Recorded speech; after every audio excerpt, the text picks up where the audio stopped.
Ya. Nah, tolong bujuk saya supaya sholat. Puasa saya lakukan, semua saya lakukan kecuali sholat. Ketika Allah perintahkan ibadah-ibadah yang lain, itu cukup perintah ayat saja turun. Allah perintah haji, ayat saja turun. Allah perintah puasa, ayat saja turun. Allah perintah bayar zakat, ayat saja turun. Tapi ketika Allah perintah sholat, tidak boleh ayat turun.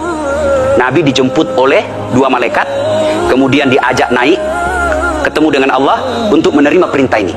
Kenapa? Karena perintah ini sangat penting. Inilah puncak penghambaan kepada Allah. Jadi puncak penghambaan, kalau saya meraku hamba, sholat.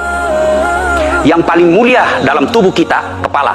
Adik-adik bercanda dipukul pantatmu masih senyum, dorong dadamu masih senyum, tapi jangan bercanda pukul kepalamu.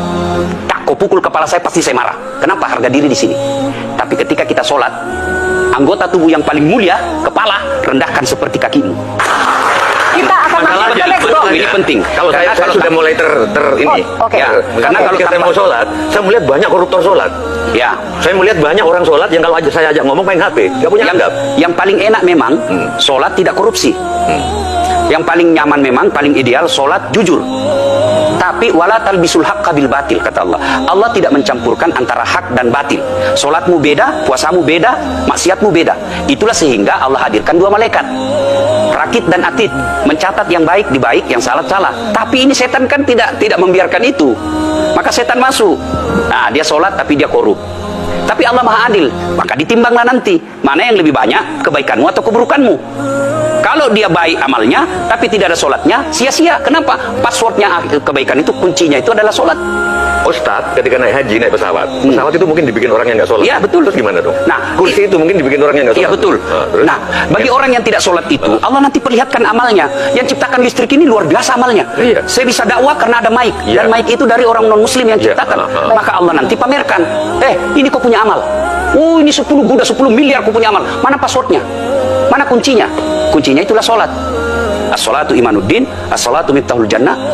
Sholat itu kunci kebaikan, sholat itu tiangnya agama. Sebuah bangunan, dia bisa berdiri tanpa dinding.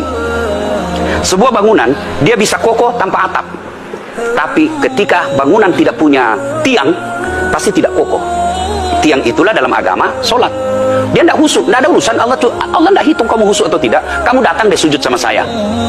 Ya, sudah sholat, idealnya dia bersih. Karena tidak mungkin sholat kalau dia tidak wudhu. Tapi kok ada orang sholat tapi jorok, buang sampah sembarangan. Itulah keberhasilan setan menggoda kita. Itulah sebabnya kita minta perlindungan kepada Allah. Kenapa ketika melontar 3 jumroh? Orang haji kan melontar 3 jumroh. Satu tiang, 7 batu. Kenapa tidak dikumpul saja?